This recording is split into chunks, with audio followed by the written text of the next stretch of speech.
My brag is that one is I'm hobby poor because I've got way too many hobbies.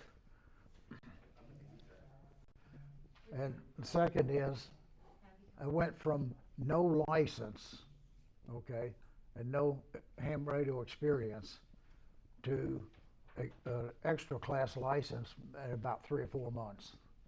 Wow. And that was because all I had to really do was fake it through the regulations, because I taught electronics for over 5 years in a classroom. So, and that electronics included everything all the way up to TV and radar. So I had a lot of teaching experience. And once you teach it, at one point I was able to draw either a 5-tube vacuum tube radio circuit or a 5-transistor radio circuit with all parts values, draw them from memory. That's, you know, that's how intense it was, or how often I went through it. You actually know what a hexode tube looks like. A what? A hexode tube looks like. Yep. So why didn't it say not that smart at the bottom? I think whoever wrote this for you. No, there's people way smarter than me. My advantage, I'm not that bright. My memory is what sucks. You know, I learn very, very fast, but I retain very, very slow. Yeah, in fact, when I took military training, I learned that they say the same thing 3 times, and that helps you memorize it, or remember it. So everything I do, I have to do 3 times. Can I ask what you did in the military? Radar technician, Air Force.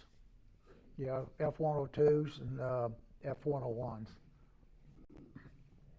Hopefully you didn't stand in front of it, otherwise you'll have FLKs. Yeah, I did have one time. I held my hand in front of a radar, and I told him to put it in standby. You know, have somebody in the cockpit while somebody's on the ground, and he went straight to full on with radar. And I had my hand on the dish, and it's 24-inch dish, and my hand started getting warm, and I realized, you know, yeah, I was lucky it didn't mess my hand up, because yeah, those radar transmitters in the F-102s were 50 kilowatt peak power radar. Yes, sir. Just a kind of an odd question, but are your kids girls by chance? No, 2 boys. Oh, okay. Well, that was that theory. Yeah. Well, maybe the other chromosomes were fried on mine. Yeah. Well, you know how they discovered microwave ovens? The guys at NASA out at the Cape used to heat their lunch by putting it in front of a radar Yeah. Yeah. unit, you know, a microwave unit, and Yeah. at certain frequencies it heats water, you know, that's what heats the microwave. Okay. When I first started programming, this was 74 or 75, 74 was when I started programming BASIC. And I really had no concept of what I was doing. Most people don't. But I finally figured out that programming is handy for repeating tasks, doing the same thing over and over. If you're going to do it once or twice, you don't need a program for that. But if it's going to be something you do 5 or 10 times, or you want to keep doing it over and over, then a program is a handy tool to have.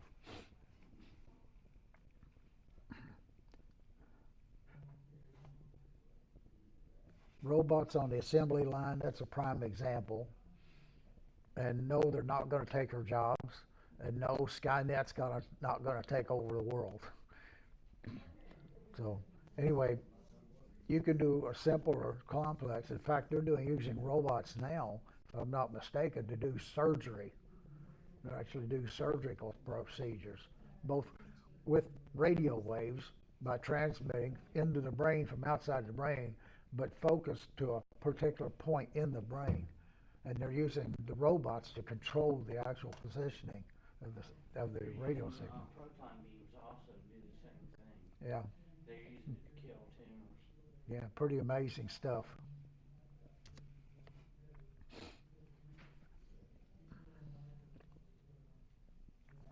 Yeah, I built a controller from a antenna rotor, and the controller I had was a box, you turn the knob, whatever. But anyway, the idea I wanted was be able to set a new setting while it was still pointing in a particular direction. And I was able to do this using the microcontroller, and I did it with an 8M2, which is the very bottom $3 chip, and it was able to handle the job. One pin to read the pi from behind, from Yeah. the rotor, and another couple of pins to activate relays or Yeah, relays to Darlingtons, yeah. Okay. give one direction or the other. Right. So You you set it to go backwards for a couple of seconds before going forward so it unlocks the brake. no, mine had a brake, but it would unlock. It had a line for unlocking the brake. Oh, okay. And Yeah. turn the brake off, do the movement, and then turn the brake on to keep it from wobbling or Yeah. coasting. So, Yeah, for the hand force, you wanna unlock it, move backwards of the direction you want to for just a second, and then move forward. So that way you make sure it unlocks all the way. Mm. So you just have a Yeah. couple extra lines of code. yeah, I didn't have the Ham 4 and I didn't have the big rotor. I just had one of the smaller ones. I can't remember the designation on it. That was too far back. That's stuff I can't remember. Anyway, the program is called Blockly, not Blocky, which is, I think, not a good name for it.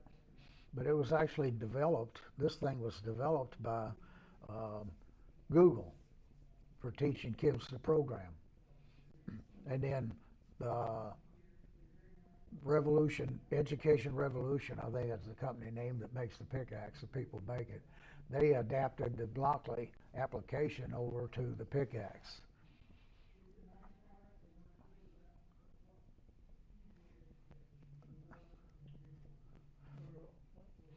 Okay. Yeah, I touched the touchpad. I don't use the keyboard or the touchpad on my computer. On my notebook, I have everything separate, including a wireless keyboard. But I don't have it up here, so when I reached over, I touched the pad instead. Okay. Fortunately, I remember how to make these things go forwards and backwards. So is Blockly or PICAXE open source, or are they proprietary for Every Google or Microsoft? Now, pickaxe Revolution, is it Revolution Education, Okay. gives you online manuals, 5 manuals, which are like 200 or 300 pages each. They give you the IDE, the development editor. They give you an application called Blockly, which I found out is built into the IDE now. I'm doing it separate here when I'm going to do some demo stuff, do it separate, but that's built in. And then there's Logicator, program called Logicator, and that's a flowchart version of programming. So, and this is all free. And they give you all this free stuff for a $3 chip. You know, it's amazing, really amazing. And the advantage here we're going to be getting to is that you don't have to know how to program to create programs. And if you're teaching somebody, then this is really a good start, because you can actually switch out and go from what we're doing here to seeing the actual source code this thing's going to generate.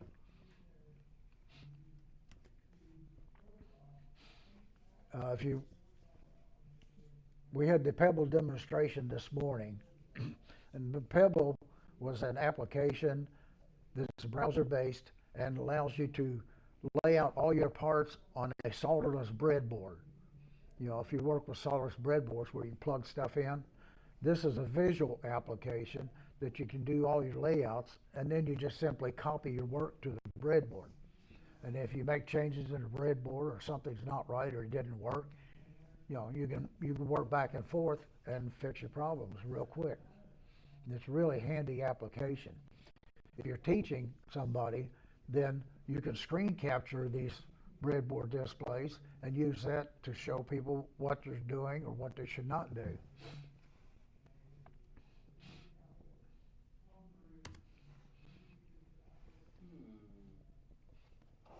That's not a rotor control, although it looks like it could be. This is a solar tracker circuit I picked up from somewhere, and it's using a PICAXE an 8M2. And what it is, I think I picked it up from an Instructables online. Excuse me. And what it does is it uses 2 photocells as light detectors, and that is the input to the 8M2 chip. And then from there, the chip decides which one is brighter.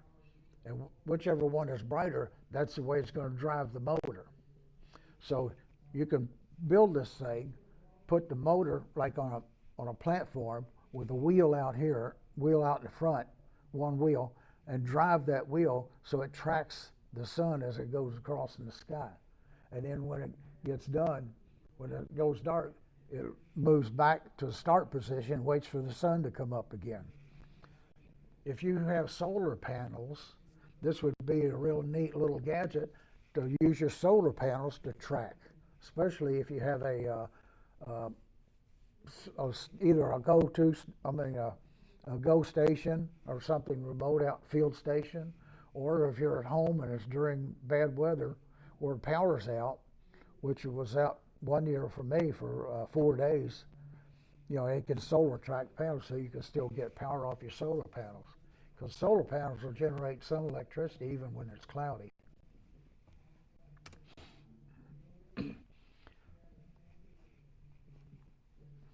This is just showing you the Pebbles application, but you can also build it on the board and transfer it to a board that looks just like this and make it permanent.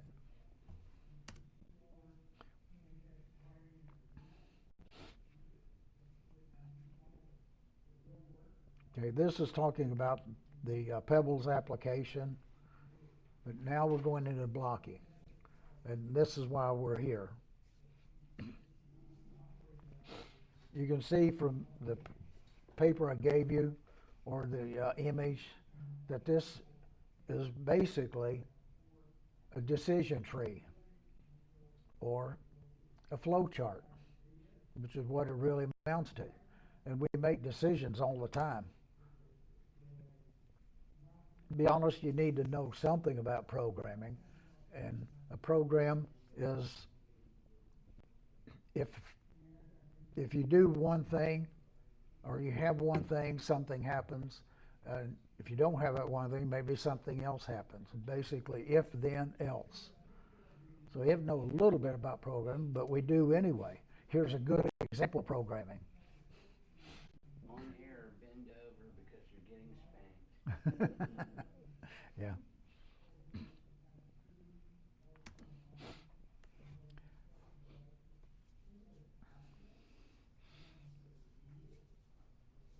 These PICAXE chips can use a lot of different modules, temperature sensors, motion sensors like ultrasonic and infrared, wind speed indicators, a whole lot of things you can do with them for remote sensing. Water levels, you know, does the pool have enough water? If the pool water's down, turn a light on so I can see it. So I'd have to go out there and look and strain to see if the water level in my pool's too high or low. My next project's to put a pressure gauge on the line going to the pool filter so I can tell when the pressure is up too high, because I've got one little gauge on my pool filter that's a pressure gauge, and I can't see that thing unless I'm standing right there looking at it. And so I'm going to put adapt something and put it on there so I'll know when the pressure's high. It's got to go out and pull the filter out, hose it down, stick it back in.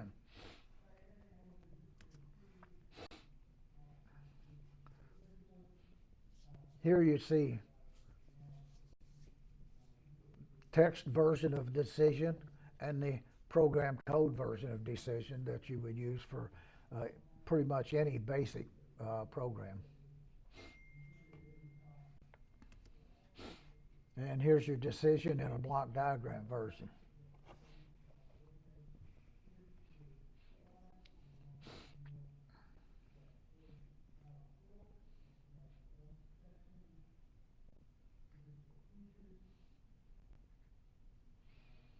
Oh, by the way, this particular one is for something I thought of.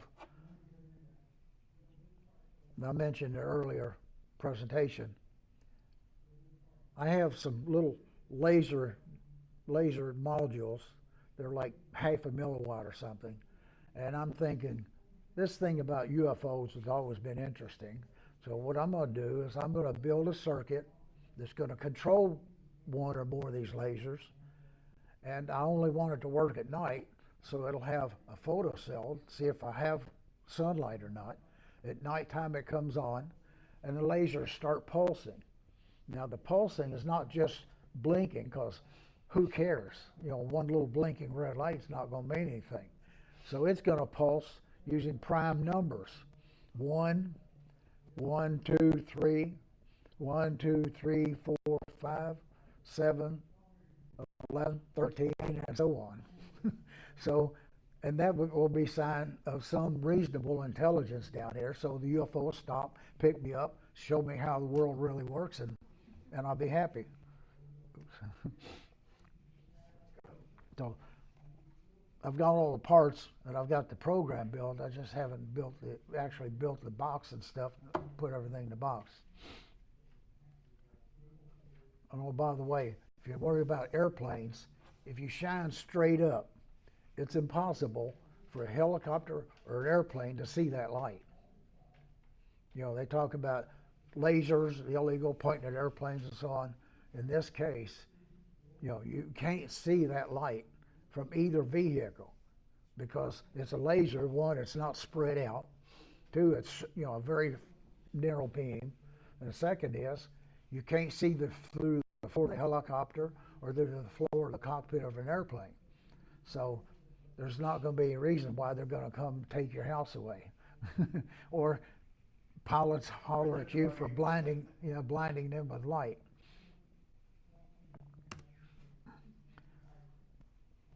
Now this is the circuit we're going to be using for Blockly.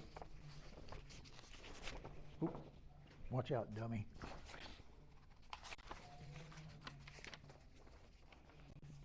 I think that's one.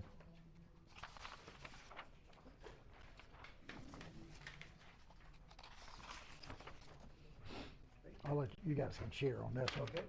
Well, I don't know. It's not fair. It is it's like in our household, who makes the money to keep everything. That's how it works. Shares, yes. Yeah. When I was working, you know, my company laid me off. I was past retirement age, so I decided, well, I said I'll go back to work and do some stuff. And my wife passed away, you know, not too long after I was let go. So I said, well, I'm not going to go back to work because the only reason I worked was to give her the money anyway.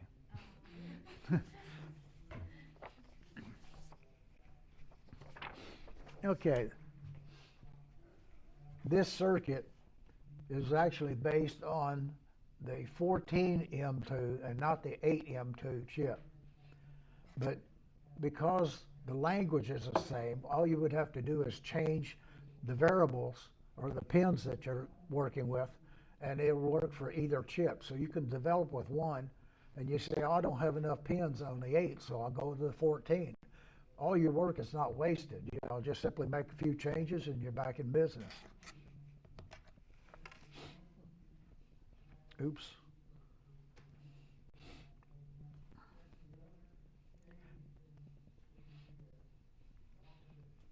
This was my point in the sky circuit.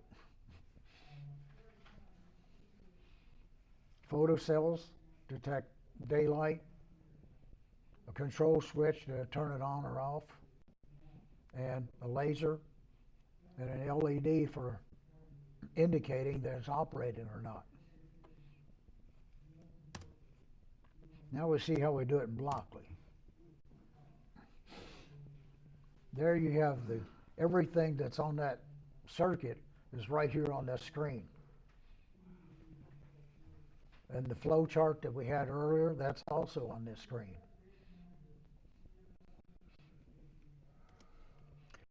And there's what the code that it will create looks like. So you don't have to know how to do this.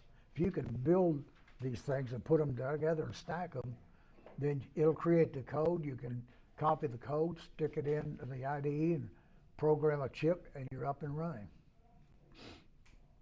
So you don't really have to be a programmer to use this stuff.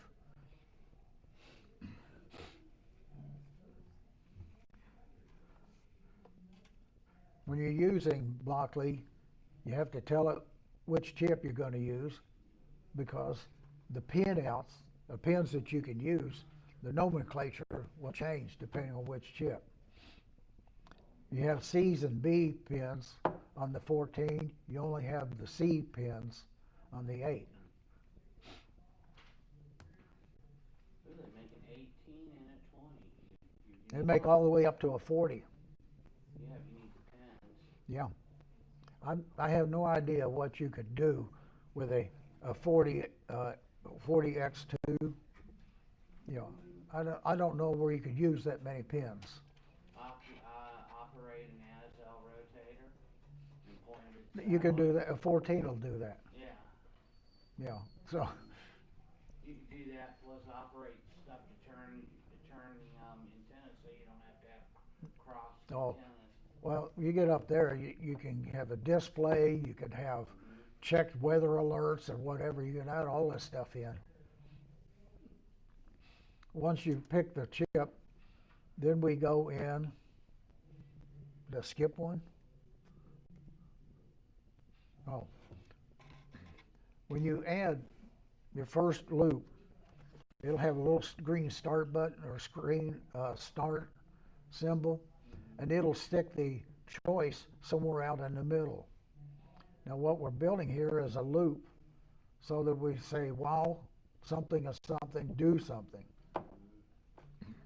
So it's a do loop. And basically it's, while the dishes are dirty, keep washing. You know, it's not complicated program. You don't have to understand programming, but you do whether you know it or not. Even as kids, they know. If your room is dirty, I'm gonna throw all your toys in the garbage. You know, simple if-then statement.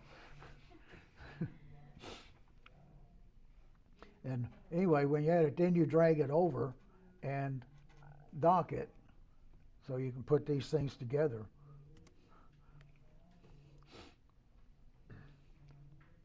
Now inside the repeating loop, we put in our decisions, the if then else. So we need a loop, something to keep going over and over and repeating.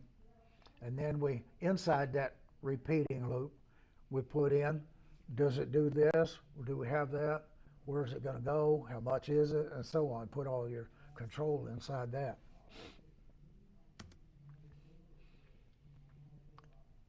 Now when you drag, or when you click and create a new decision section, it'll dock it as shown on the left-hand side automatically and where it's shown. So you have to drag it up, and you see those little notches? It'll drag it up there and put it on the notch, and you'll see a little bar, a V-shaped bar on like the green area, green section, or olive colored, and it'll show a little bar, and now it shows you're able to dock right there. So it's really quite easy to use. Now, when I was doing this, I picked the wrong one because I had not used this thing for a while, and I picked the wrong decision maker. So So all I did was delete the other one and put in the new one. You know, it was about a 6-second fix once I realized I was messed up. Then you keep adding stuff. Now at this point, I haven't changed anything. I've just added the tree, so to speak, or the flow chart. I've added decisions and choices and so on, but I still have to update all the variables, which is simply click on the thing, and because it knows which pickaxe you're using, it'll know what variable choices you have in the box. It says while input B.1 is on. If you're using a 4 or an 8M2 chip, you won't have a B1 choice. It'll only be C, and it'll be like 4 or 5 of them as a choice. I think it's 5 C pins that you can work with. If I'm doing a 14 M2, then it adds in the B because you have more pins to work with. For the life of me, I cannot understand why they started with a C, and then the chip gets bigger and they add the B ports or pins, and then when it got bigger they added the A pins. I don't know why they didn't go A, B, C in that order. They went the wrong way. Yeah. All it did, that's one thing that made it confusing when I worked first starting out with it, is, you know, when the bigger chips have the reverse lettering on the ports or pins. Now if you go into select on the mode button, you can see your actual code that this thing is generating. If you want to program a chip, you copy this and save it in a text file, then you can paste it in the IDE, in the IDE window, and you're ready to go. What I did not know when I was building this application or this presentation was that the Blockly Blockly application is built in to the IDE. It's a little button and it has a little, looks like a puzzle part, you know, a little piece out of a puzzle that has an odd shape on it. You click on that and boom, you're in the Blockly application. So you can actually switch back and forth between them. You can work here and then do your work and then copy the code. I don't know if you have to copy it or if it knows it. I'm not sure. I haven't got that far yet. You don't have an on-air statement, okay. This is a simple program. Yeah, I was gonna say, I guess you don't need one. If I have a light input, a switch input, and a couple outputs, how am I going to create an error? Exactly. An example where you would need on air would be if you're using it to look at a photo cell, and if you notice at the higher that you keep track of a number, and if you notice that number of the photo cell never gets scattered above, well, you that's can say on air, well, on air shut it down, or on air blinking light indicate right. photo cell. Only it's not. That's not an error. That's a decision making on a voltage level, is above or below. So you do greater than, less than, or equal. Mhm. So you do have that. And that would, Yeah. that would. On the error, less than yeah. would act as Yeah. a. Yeah, on error is only needed when you have user input. And user can input errors real easy. If you've written programs, then you understand what I'm talking about. You never know what's going to come through that input box. So you have to test for everything. Yeah, And that, I'm thinking, I guess, more on lines of macros I've written where you have entry into boxes and stuff. Yeah. And there you're gonna have to have on air. yeah, for sure. In fact, on air is mandatory if you write a program. Unless you like just watching stuff. Or computers crash. Anyway, you've written no basic at all, and yet you have a program, and hopefully a functional program. if you don't recognize whether it's good or bad here, then you made a mistake in here.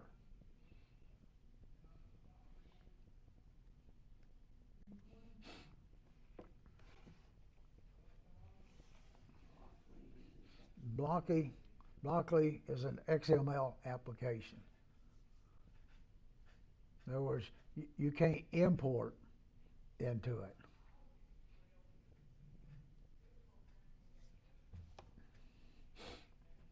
Now, this statement may not be true because I wrote this before I realized or discovered that Blockly is built into the IDE. So you might be able to go back and forth between them and save your work in IDE. And the IDE is an interesting toy too, because you can simulate program running in that thing.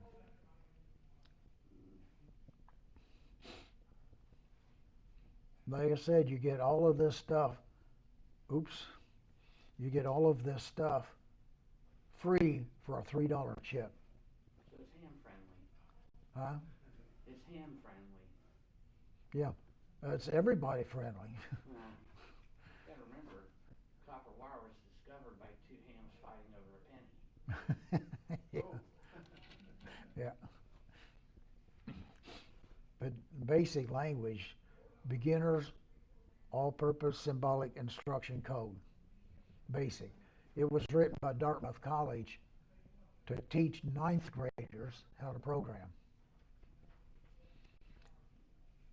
You can use Blockly and teach 5th graders probably, or even before that. Because, well, what? A 3rd grader probably understands just choices. And that's all programming is, just a series of choices. Have you heard of the program Scratch? Yeah, I've heard of it. It looks identical. It could be. And just what you were saying, our son started learning programming with Scratch at the age of Okay. 8. Scratch, was that a Google application? No, it's open source. Well, because Google developed Blockly, Right, right. and then other applications borrowed it. But I've heard of Scratch. But if Google had the patent, I don't think they could open source it, so I think they're I- moving backwards. They're probably two different. They're probably two different independently developed products. Yeah, well, I know Blockly is built for other languages as well as BASIC. Mm-hmm. You know, it was not built for BASIC originally. I don't know enough about it. Blockly for Pascal. I like the idea. Yeah, It was nice for a kid. He started at 8, and now he's really Full stack, yeah. he's been full stack since Yeah. he's 15 now, and programming is like just another language for him. yeah, I can't program. yeah. I hate it when kids. Do the Scratch. I hate it when kids pass us up. Have them apply to Yeah. UCF computer science department. That's one of the best in the nation. Oh, Yeah. University of Central Florida in Orlando. so we live in Gainesville, that's why we got here. Oh, so well, late. or UF. I'm actually a UF grad Oh, okay. several times. Oh, wow. Yeah. He's at Santa Fe College right now. Oh, really? Yeah. Yeah, he's in 3rd year. So he's Okay. I had a couple of YouTube video links. Well, pretty handy. I'm gonna let you discover what these actually do. Okay. Yeah, we're gonna put all the video on YouTube. Yeah, it's all gonna be online anyway. Looking forward to it. We missed a lot this morning. Yeah. Sorry about that. Got it? Okay. And Blockly is in book 5 or manual number 5 on the PICAXE manuals. There's actually 5 manuals. How much time we got? Yeah, you have your presentation too. There's 5 manuals and Blockly's in number 5. The first one is on the chips. The second one is on the programming language, and I think 3 is on interfacing. I don't remember what 4 is. You'll wanna check out Pebble also, because Pebble allows you to kind of breadboard stuff on the computer and see what it does Yeah, that's a neat. with PICAXE. By Yeah. the way, I like your call sign. Yeah. Yeah, that's also my Who is call sign? that's also my license tag on my car. Oh. Yeah, when you pull up behind it and you hear me start up, you're seeing KV0OOM. That's on the back end of a Corvette. Oh, okay. So my car goes kaboom. That's also the sound my antenna makes when lightning hits it. Oh, yeah. Oh. Sound any antenna makes. So would you like to share what your other 10 hobbies are you out of time? Well, he's got a short one, so. Okay. Amateur radio. I don't remember what they all are now. Amateur radio, astronomy with a telescope. One hobby is driving the vet. Drive to North Carolina and do curvy roads and hills, Oh, fun. which is interesting. That's a whole new story. I now have 3 desktop lasers. They have a 10 watt, a 10 watt portable, which is a small unit. I'm going to bring it next year. That's my next year's presentation. And I have a one that's 20 watt and 40 watt. So, and they have work areas. The big ones have work areas about this big. So I make stuff.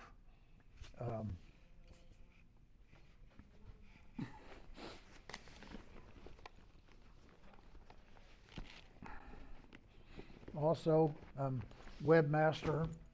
I had one of the hobbies was a sailboat. Oh, a sailboat. Yeah, I had a 28-foot Pearson sailboat. That was a hobby. I'm webmaster for the boat club. I'm webmaster for Worm Society. So, The what? Worm Society. This is a group in Worms. St. Petersburg area. Yeah. Yeah, they've been around for a while. What do they do? Ham Radio Club. Oh, okay. Yeah, they do stuff like what everybody else does. Talk, build meters, spend money. Okay. Yeah, Tell tall tales. yeah, We all do it. yeah. Talk about stuff. I know Not, Bill Williams. oh, you know Bill? Yeah. Okay.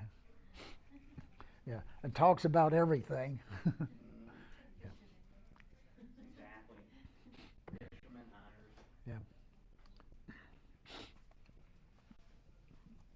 And also, another hobby is a desktop CNC, a little mill. When I bought that thing, I first bought it, it came with an option of having a laser head, a 5 watt laser head. So I bought that with it. And I used it for a while. And then I was having trouble with the lasers. And I found out later why. But I got tired of it because I was like going to get my 3rd laser head. I thought, screw this. I just said, I'm not messing with this thing anymore because I'd have to switch it out, change things back and forth. It was a real pain because you take the spindle motor out and put the laser in. Okay, so I bought a laser separate, bought one dedicated. So now my desktop CNC is dedicated to just CNC work. And I recently built, I've got a J-pole antenna in my backyard for 6 meters that I built out of copper pipe. Okay, wind brought it down and I needed to put it on a steel pipe because these fiberglass pipes, I've gone through 3 of them now. They're telescoping. I trash those real quick. Weather ruins them. So anyway, I put up steel pipe and I wanted to get the antenna away from that pipe a little bit, at least some distance. So I have some stuff called starboard, which is basically white plastic. And I used my mill to mill out a triangle shaped piece where the J-pole has two wires, a short one and a long one, that you clamp onto, and then the pipe is another, so it was 3 holes on there, and I did that whole thing laid on a mill.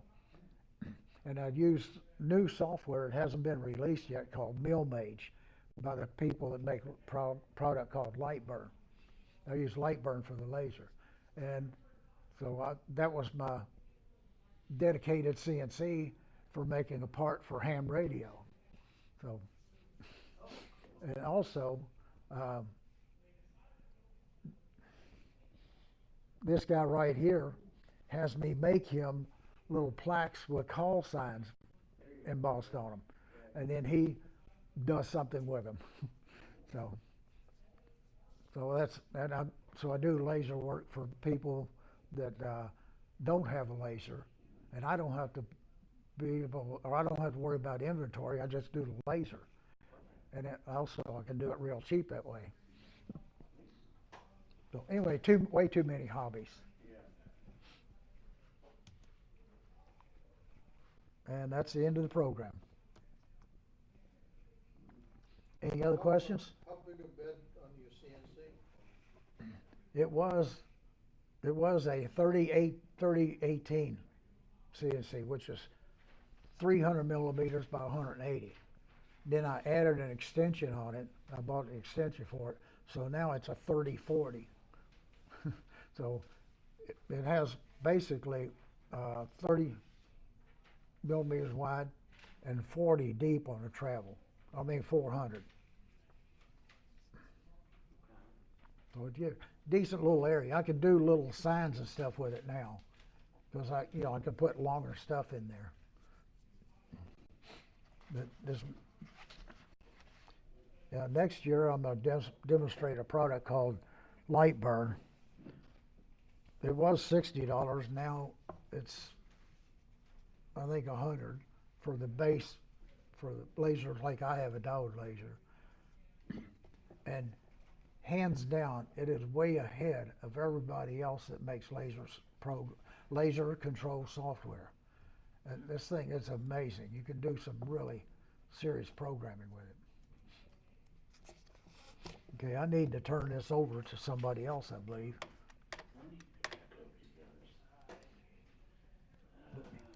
Well, thank you, Mike. Thanks, Mike. Oh, you're welcome. Thank you.